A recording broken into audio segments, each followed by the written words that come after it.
Hello everyone, welcome और welcome back to my channel.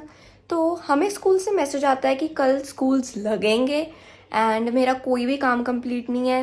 इतनी सारी स्कूल से वर्कशीट्स आई हैं जो मुझे करनी है एंड मेरा थोड़ा सा ट्यूशन का भी काम है, वो भी मुझे करना है एंड साथ में टेस्ट्स भी हैं, वो भी करने हैं। तो ये इतना सारा काम मेरे पेंडिंग हो गया है जिसको मैं कंप्लीट करूँगी इस वीडियो में। एंड हमें स्कूल से सिलेबस भी मिल गया है जो मेरे एग्जाम्स में चैप्टर्स आएंगे। इस वीडियो में मैं आपको वो भी बताऊंगी कि मेरे हर सब्जेक्ट के कितने चैप्टर्स आ रहे हैं।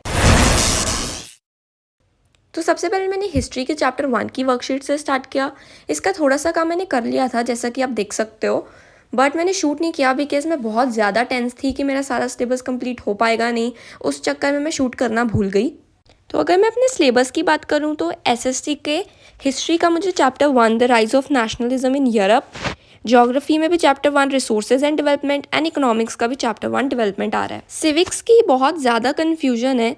जैसे हमारे सिलेबस में तो दिया है कि चैप्टर 1 पावर शेयरिंग आएगा, बट स्कूल में मैम कह रहे हैं कि ये चैप्टर नहीं आएगा, इसमें से कोई क्वेश्चन नहीं डाला तो ये चैप्टर मत पढ़ना। बट उसके साथ ही मैम इस चैप्टर का टेस्ट भी दे रहे हैं, तो बहुत ज़्यादा इसकी कन्फ्यूजन है और मैम से इसके बारे में दोबारा पूछना पड़ेगा। साइंस के भी हमें 3 चैप्टर्स आ रहे हैं। केमिस्ट्री का भी chapter 1, chemical reactions and equations, bio का भी। बायो का जो हमें चैप्टर लाइफ प्रोसेसेस है वो इस बार नहीं आ रहा है बिकॉज वो हमें 9th में चैप्टर करवा दिया था सारा। तो इसलिए इस बार हमें कंट्रोल एंड कोऑर्डिनेशन आएगा चैप्टर, एंड फिजिक्स से चैप्टर 1 लाइट आएगा। मैथ्स के भी हमें 5 चैप्टर्स आ रहे हैं। Real numbers, polynomials, pair of linear equations in 2 variables, surface area and volumes and probability. इसके चैप्टर 1 जो रियल नंबर्स हैं ये तो काफ़ी ज़्यादा इजी चैप्टर है। पॉलिनोमियल्स भी अच्छा चैप्टर है, मतलब अगर आप एनसीईआरटी के सिर्फ करते हो तब तक तो बहुत इजी है, बट अगर आप कोई एक्स्ट्रा बुक से करोगे ना तब ये चैप्टर थोड़ा सा ट्रिकी लगेगा। चैप्टर नंबर 3 जो पेयर ऑफ लीनियर इक्वेशन, इसका ना अभी तक मैंने ज़्यादा अच्छे से पढ़ा नहीं है। मतलब इसका मैम ने कहा तो है हमें कि आप कोई भी एक मेथड अच्छे से कर लेना, जैसे सब्स्टिट्यूशन, एलिमिनेशन, कोई भी एक कर लो, क्योंकि मैम ने कहा है कि इस बार एग्ज़ाम्स में मैंने ऑप्शन डाली है कि आप कोई भी मेथड से कर सकते हो। एंड प्रोबेबिलिटी चैप्टर, ये तो बहुत ही क्यूटी पाई चैप्टर है। लेकिन सरफेस एरिया एंड वॉल्यूम, ये जो चैप्टर है ना, चाहे ये आपको कितना भी अच्छे से क्यों नहीं आता, बट इसमें कैलकुलेशन मिस्टेक्स हर बार होंगी। सेम क्वेश्चन आप करोगे आज, ठीक हो गया, कल करोगे कोई ना कोई कैलकुलेशन मिस्टेक निकल आएगी। इसलिए इसके कंसेप्ट समझना इतने मुश्किल नहीं है जितनी इसकी कैलकुलेशन मुश्किल है। इंग्लिश में हमें chapter letter to God, Nelson Mandela, dust of snow, fire and ice, the midnight visitor and a question of trust, ये सारे चैप्टर्स आ रहे हैं। ग्रामर में हमें इंटीग्रेटेड ग्रामर आ रही है। राइटिंग में फॉर्मल लेटर आएगा एंड कॉम्प्रीहेंशन पैसेज आएगा।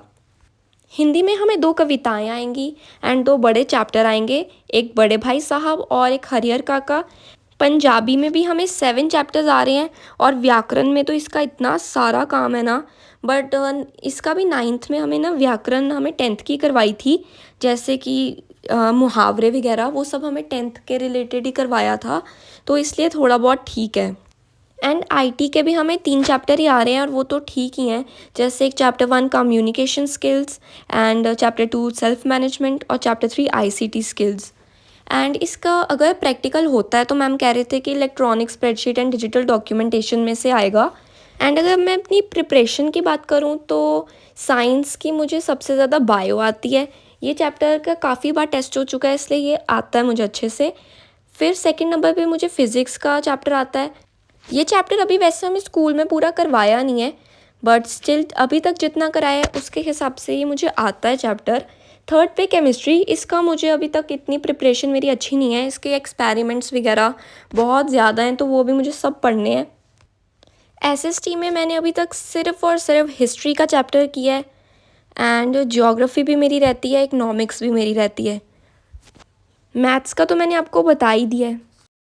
बाकी हिंदी की मेरी प्रिपरेशन काफ़ी अच्छी है बिकॉज़ ये चैप्टर्स तो इजी हैं, ऊपर से आने भी 4 हैं, तो ये काफ़ी इजी है। इंग्लिश में भी ठीक है, मतलब इंग्लिश भी कर लूँगी मैं, पंजाबी भी हो जाएगा। मेन टेंशन है just science, SST and maths की, बिकॉज़ बाकी सब तो फिर भी हो जाते हैं सब्जेक्ट्स, इनका ही मेन रहता है। एक तो वैसे इतना ज़्यादा रिटन वर्क मिलता है ना, जैसे कि आप देख ही सकते हो कि कितना काम मिला हुआ है। ये सब करें हम या फिर अपना पढ़ें, टाइम ही नहीं मिल पाता कि हम कुछ अपना लर्निंग करें। एक तो वैसे ये काम ख़त्म नहीं हो रहा है, अभी तक सिर्फ एसएसटी की एक वर्कशीट की है।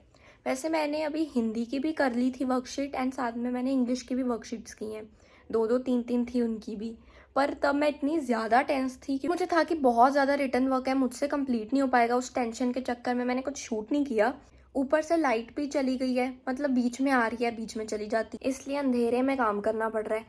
अभी तो चलो फिर भी बाहर से लाइट आ रही है इसलिए ठीक है, पर जैसे जैसे टाइम होता जाएगा वो भी कम हो जाएगी। तो अब मैं करने वाली हूँ एसएसटी की वर्कशीट नंबर 2। एंड साथ में अब मैं बताती हूँ आपको अपनी डेट शीट के बारे में। तो हमें स्कूल से डेट शीट भी मिल गई है एंड 19 से हमारे एग्ज़ाम्स हैं। सबसे पहले हमारा मैथ्स का एग्ज़ाम है जो कि 19 को है, 20th को हिंदी का, 21st को आईटी का, 22nd को सोशल साइंस का, 23rd को पंजाबी, 24th को इंग्लिश एंड फिर एक छुट्टी के बाद 26th को साइंस का। तो ये वो सारा काम था जो कि मुझे स्कूल से मिला था, तो ये मैंने डायरी में लिखा हुआ है स्कूल की। एंड उसके बाद मुझे एक और चीज़ याद आती है कि मुझे 3.3 एक्सरसाइज भी कंप्लीट करनी है, तो वो भी मैं ऐड ऑन कर देती हूँ। फिर मैं मैथ्स का काम शुरू करती हूँ। ये मैंने एक्सरसाइज 3.1 से शुरू किया क्योंकि क्लासेस ऑनलाइन लग रही थी वो वॉर की वजह से, इसलिए ऑनलाइन क्लासेस में मैम ने कहा था कि ये एक्सरसाइजेस करो एंड वो स्कूल में चेक करेंगे, इसलिए मैं अब वो कर रही थी।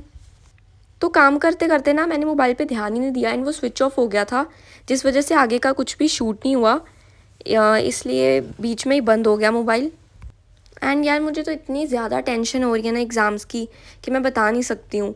मेरी प्रिपरेशन बिल्कुल भी अच्छी नहीं है एंड मुझे बहुत बहुत टेंशन हो रही है।